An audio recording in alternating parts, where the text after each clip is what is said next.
こんにちは。チベットディスウィークではチベットやダライラマ法、そして中央チベット政権に関する1週間のニュースをお送りします。それではまずヘッドラインを見ていきましょう。ダライラマ法はダランサラで僧侶と宗教層に戒律を授与されました。マツィン主席大臣は中央チベット政権理事会の一連の会議を主導しました。フランス国民議会議員はチベット語消滅の危機に警鐘を鳴らしました。第61回国連人権理事会会期中に越境弾圧の関連イベントを開催しました。東京でチベット支援団体の年次会合が開催されました。ヒネチュキ代表はイタリアを訪問し、リミニ市当局と会談しました。オーストラリアのチベット事務所はシドニー大学で中国チベット青年交流会を開催しました。スイス・リヒテンシュタインのチベット人コミュニティがチベットのための平和行進を開始しました。今週も慈悲の年を祝う各地のイベントを報告します。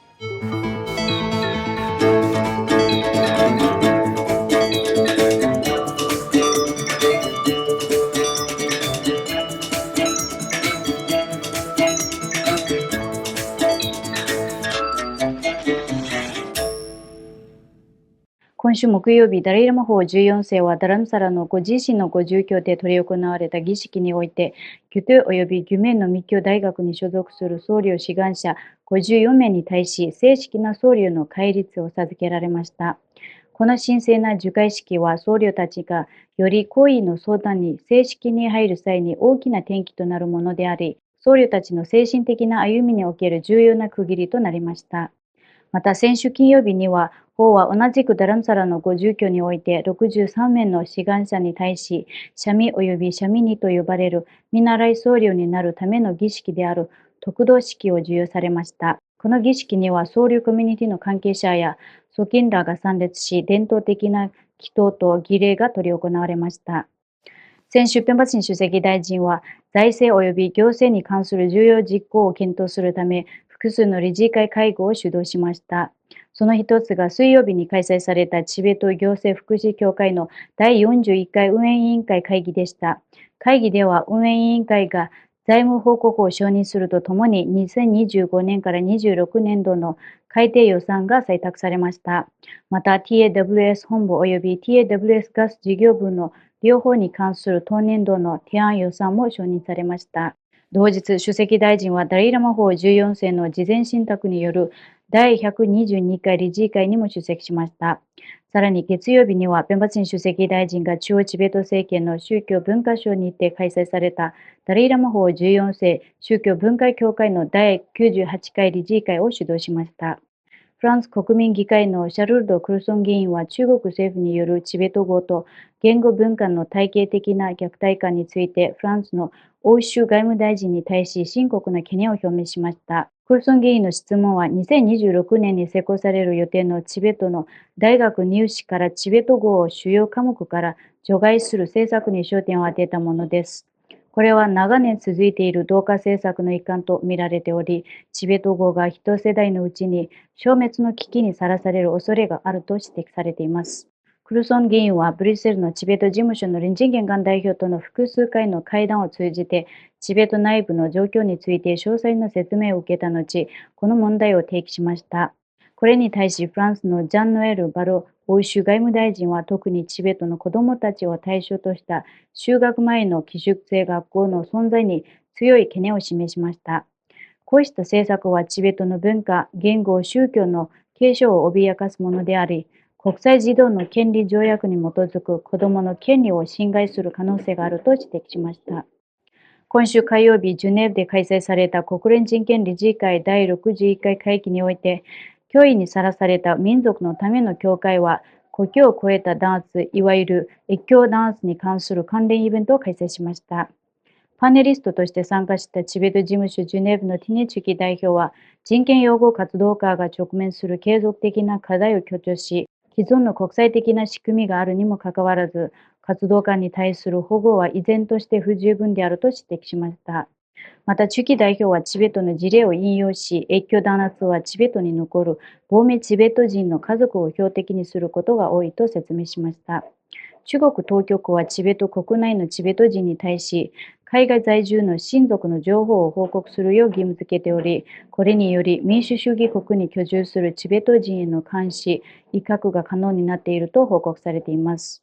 中期代表はさらに、チベット人やウイグル人の人権擁護活動家が国連での活動中に追加の審査やセキュリティチェックを受けることが多いと指摘し、これもまた越境弾圧の一形態だと述べました。そして人権擁護活動家の安全を確保するためには、国際社会によるより強力な認識と協調的な取り組みを求めました。このイベントには国連加盟国12カ国から代表団と様々な市民社会団体から40名以上が参加しました。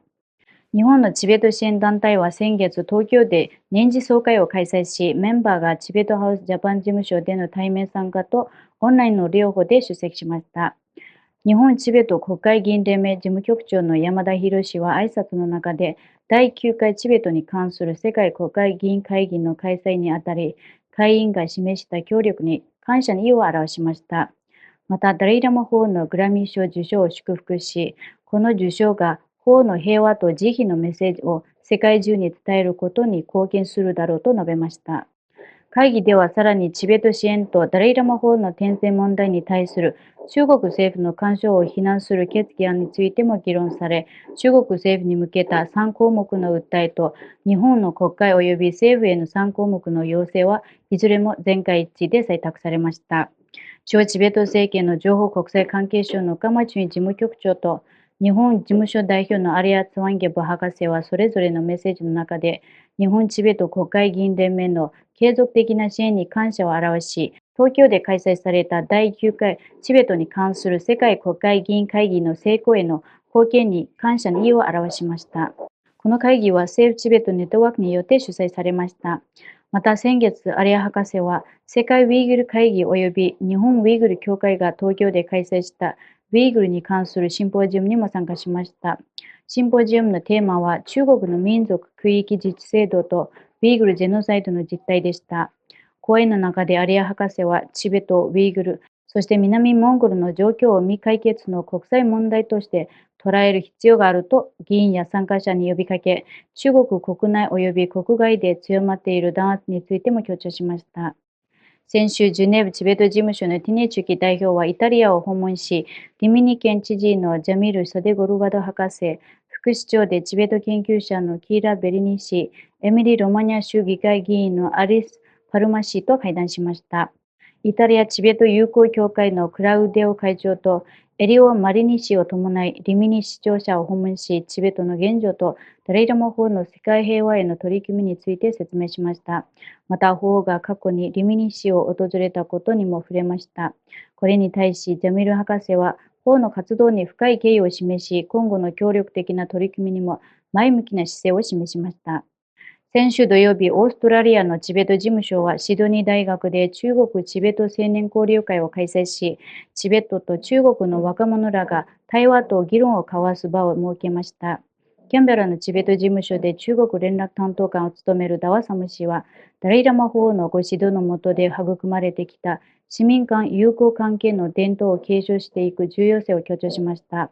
また、亡命チベット人と中国の民主活動家との間で長年続いてきた対話の意義についても言及しました。イベントには20人以上が参加し、シドニーチベット終末学校の生徒、シドニー大学の中国人卒業生、さらに中国チベット友好協会及び中国民主同盟のメンバーなどが出席しました。スイス・レヒテンシュタインチベット人コミュニティはベルンのスイス連邦議会からチューリヒの中華人民共和国大使館まで1週間にわたる平和的集会と連帯行進を開始しました。行進は2026年3月4日から10日まで行われます。この行進には約15名が参加しており、最年長は約75歳前後、最年少は35歳で世代を超えた強い連帯と団結を象徴しています。ティネチュキ代表は平和行進の開会式に出席した国会議員に感謝の意を表明し、100万人以上のチベット人児童が強制的な寄宿制学校に送られ、2024年だけでも20万人以上のチベット人が強制労働を強いられている現状を強調しました。スイス国民議会議員のカタリナ氏はチベット議員連盟を代表して支持を表明し、チベット民族放棄67周年を記念する3月10日に発表されるメッセージを寄せました。慈悲の年の一環としてダレイラマ法14世の生涯と教えに焦点を当てた教育・文化イベントがヨーロッパやインド各地で開催されました。ベルギーではチベット事務所ブリュセルとアントワープにあるチョリン・ジンジョン・ジャミアン・ロペチベット終末学校が法の生涯と功績を紹介する1日限定の写真展示を開催しました。EU 人権擁護担当官の天神文則氏が講演し、若い世代に法の障害と功績を伝える教育の重要性を強調しました。また、法に関する約500冊の書籍も展示されました。ベルギー南部ではチベット事務所ブリュッセルとバストニュー市が共同でバストニュー市庁舎において平和のための生涯、ダレイラマ法90年の知恵と慈悲と題した1週間の展示会を開催しています。人権が代表はこの取り組みを支援したボノワ・ルトゲン市長に感謝の意を表しました。この展示会は3月10日まで開催される予定です。インドのラダックではスナムリン古典組織委員会がニューマンのチャンタン公立病院で感謝イベントを開催し、医者や医療従事者の献身的な尽力に感謝の意を表しました。就任代表者のタシ・トゥンルプ氏は慈悲の年と法の4つの請願の意義を強調しました。チベット博物館とゴア博物館は無限の波紋、慈悲の90年と題した1週間の展示会を共同開催しました。チベット博物館の館長である天神トッゲン氏はチベットの歴史や物語をより広い人々に伝えるためには、こうした協力が重要であると述べました。一方、ダラムサラではダラムサラチベット人居住区事務所がチベット歴15日の吉日に合わせ、ダラムサラ市役所の管轄下にあるガーガル地区のサラ牛舎付近の牛に栄養価の高い餌を提供するという慈悲の取り組みを実施しました。これで今週のニュースは以上です。チベットテレビをご覧いただきありがとうございます。